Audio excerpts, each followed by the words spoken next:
வணக்கம் நண்பர்களே. ரொம்ப நாளைக்கு அப்புறம் நம்ம திருப்பி ஒரு மலை பிரதேசத்துக்கு வந்திருக்கோம். இது வேறு எங்கே இல்லைங்க, மதுரை மாவட்டத்திலேருந்து ஒரு 25 கிலோமீட்டர் நீங்கள் வந்தீங்கன்னா கொடைக்கானல் போகிற ரோட்டில் நீங்கள் திரும்பினோடனே சன்னியாசி மலைன்னு சொல்லக்கூடிய ஒரு மலைக்கு தாங்க வந்திருக்கிறோம். இந்த மலையுடைய முகப்பு பாருங்கள், இப்படி தான் இருக்கும். இதிலேருந்து நம்ம ஏறி மேலே போக போகிறோம். மேலே என்னென்ன அதிசயங்கள் இருக்குங்கிறத ஒரு ஃபைண்ட் அவுட் நம்ம பண்ணலாம்.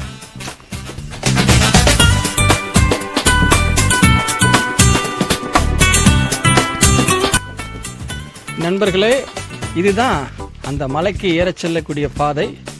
ரொம்பவே அழகாக போட்டிருக்காங்க பாருங்கள்.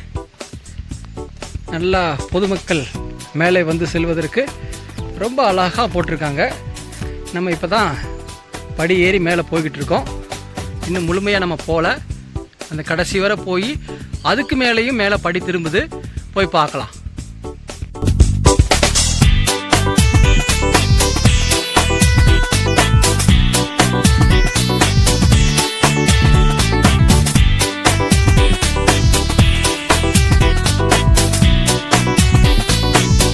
நண்பர்களே, இப்போ நம்ம திரும்பி அப்படியே ரைட் சைடில் மேலே ஏற போகிறோம். இதுதான் அந்த பாதை பாருங்கள் எப்படி இருக்குன்னு. கொஞ்சம் தூரம் நம்ம வந்திருக்கிறோம். இப்போ நம்ம இதிலிருந்து அப்படியே திருப்பி இன்னும் நம்ம மேலே போக போகிறோம்.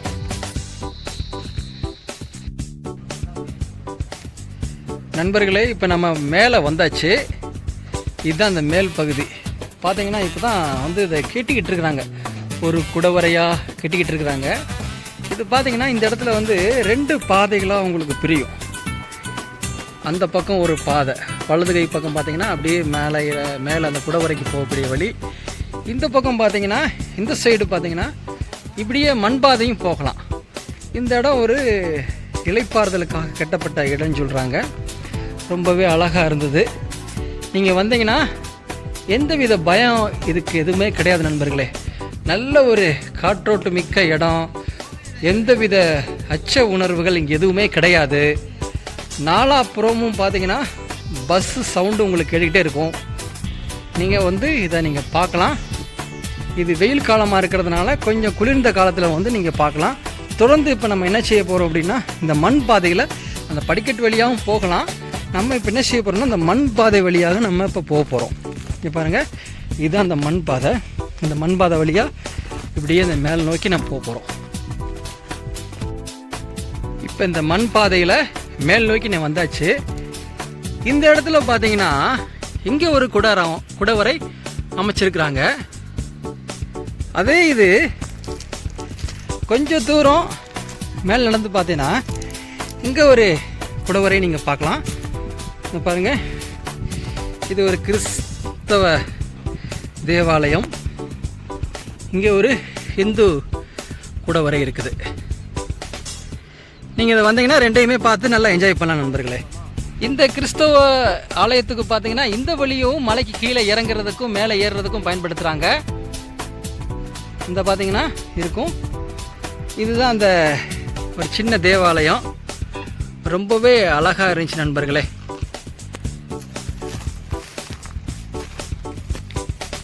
இதிலிருந்து அப்படியே மேலே போனீங்கன்னா மேலே வந்து இந்து குடவரை கோயில் மேலே இருக்குது.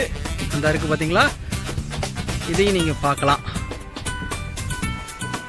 நண்பர்களே. இப்போ நம்ம மேலேருந்து நம்ம திருப்பி அந்த மையப்பகுதிக்கு வந்துட்டோம். இந்த மையப்பகுதியிலேருந்து வலது கை பக்கம் ஒரு குறுகிய ரோடு, ஒரு மண்தர மாதிரி போகுது பார்த்தீங்களா, மலையை விட்டு அப்படியே கீழே இறங்குது. இது எங்கே போய் முடியுதுன்னா, இங்கே உள்ளவங்ககிட்ட கேட்டோம். அதாவது இந்த பகுதியை ஆண்ட குலசேகர மன்னர் என்று சொல்லக்கூடிய அவர் பார்த்தீங்கன்னா இந்த இடத்துல ஒரு ஆயுத கிடங்காக பயன்படுத்தியிருக்காங்க. அதாவது இந்த கொள்ளுப்பற்றைன்னு சொல்கிறோம் பார்த்தீங்களா, அந்த ஆயுதங்கள் தயாரிக்கக்கூடிய ஒரு இடமா இந்த இடத்த சொல்கிறாங்க. இந்த இடத்துக்குள்ளே தான் நம்ம இப்போ உள்ளே போக போகிறோம். அதையும் போய் பார்த்துடலாம். இதெல்லாம் பார்த்தீங்கன்னா இந்த இடம் பார்த்தீங்கன்னா இந்த அவங்களுடைய போர் கருவிகளுக்காக பயன்படுத்தப்பட்ட அடுப்புன்னு சொல்கிறாங்க. இந்த இடத்த நமக்கு வழிகாட்டியாக இந்த ஐயா தான் நம்மளை கூட்டு போயிட்டு இருக்காரு. இன்னும் கொஞ்சம் தள்ளி கீழே இறங்கினோம்னா அந்த இடத்த பார்க்கலாம் சொல்கிறாங்க. நண்பர்களே, இப்போ பார்த்துக்கிட்டு இருக்க இந்த இடம்தான் அந்த குலசேகர மன்னர் பார்த்தீங்கன்னா ஆயுத கிடங்காக தயாரிக்கும் ஒரு கொள்ளுப்பற்றையாக பயன்படுத்தப்பட்ட இடம்.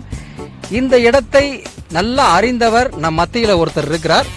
அவர்கிட்ட வந்து ஒரு சின்ன ஒரு பேட்டி நம்ம பார்க்கலாம். ஐயா, தங்களுடைய பெயர் சொல்லி நீங்கள் சொல்லுங்கள். ஐயா, என் பேர் மலைச்சாமி.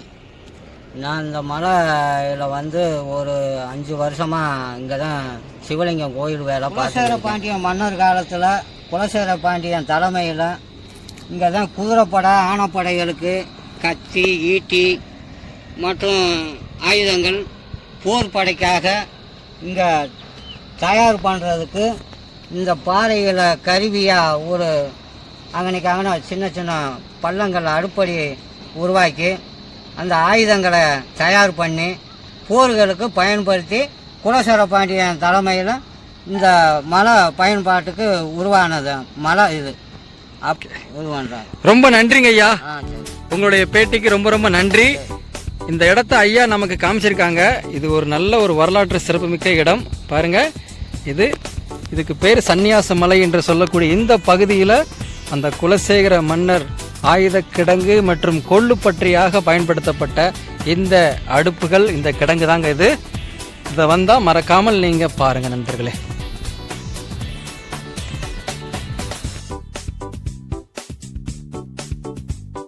நன்றி நண்பர்களே. இன்னொரு ஒரு புதிய நிகழ்ச்சியில் புதிய வரலாற்று இடங்களை கொண்டு நாங்கள் உங்களுக்கு காண்பிக்கிறோம். அதுவரை நன்றி கூறி விடைபெறுகிறோம்.